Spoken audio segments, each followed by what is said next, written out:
Bonjour tout le monde. Aujourd'hui, on va essayer de commencer une nouvelle activité. C'est l'activité de langue de la page 151, intitulée Utiliser une énumération pour créer une impression. Donc, comme vous voyez ici, j'utilise une petite feuille, c'est pour cacher les réponses et vous les montrer petit à petit.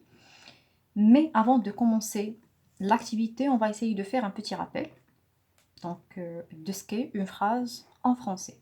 Chose que vous êtes censé savoir bien sûr, mais ce n'est pas grave, on va essayer de faire le rappel quand même. Alors, en français, une phrase commence toujours par une majuscule et se termine par un point. Majuscule, point.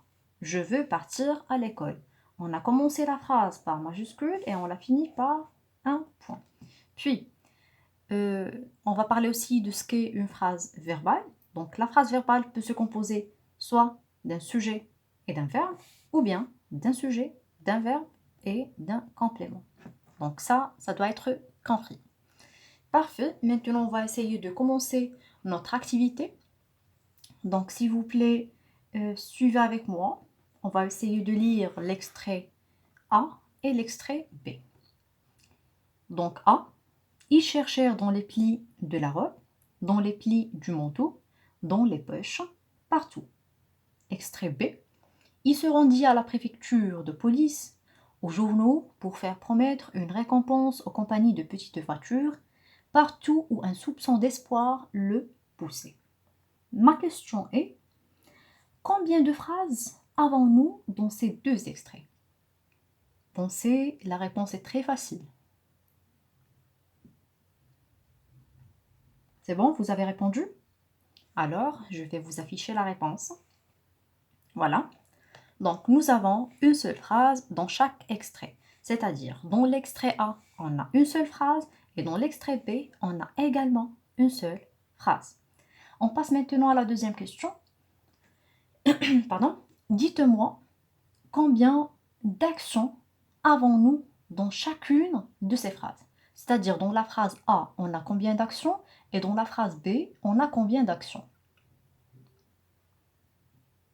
Si vous voulez, on pourra définir l'action comme étant une activité. C'est ce que fait quelqu'un. Alors, vous avez répondu? Très bien. Donc, on va essayer d'afficher la réponse encore une fois. Voilà. Donc, dans la phrase A, nous avons 4 actions. La première action, c'est ils cherchèrent dans les plis de la robe. La deuxième action, ils cherchèrent dans les plis du manteau. Ils cherchèrent dans les poches. Ils cherchèrent partout. Donc, au total, nous avons 4 actions. Et dans la phrase B, nous avons 3 actions. Donc, on comprend que une phrase peut comporter plusieurs actions. C'est-à-dire, même si c'est une seule phrase, mais elle pourra comporter plusieurs actions. C'est bon? Revenons maintenant au premier extrait et relevez le verbe d'action qui est employé.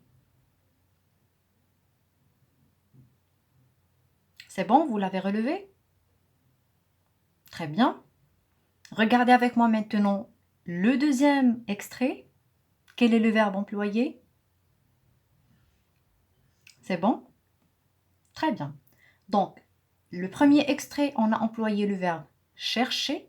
Et dans le deuxième extrait, on a employé le verbe se rendre. Parfait. Combien de fois ces verbes-là ont été utilisés dans la phrase? Est-ce qu'on a répété ces verbes dans les deux extraits? Donc, votre réponse est... On va essayer de voir s'il est correct.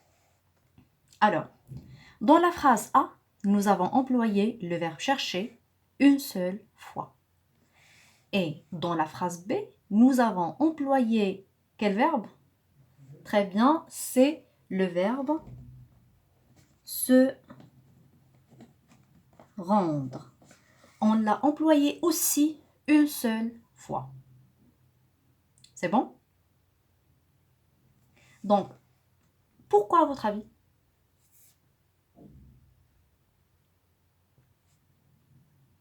Alors, la réponse?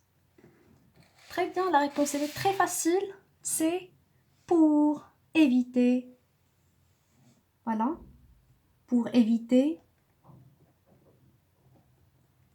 la répétition.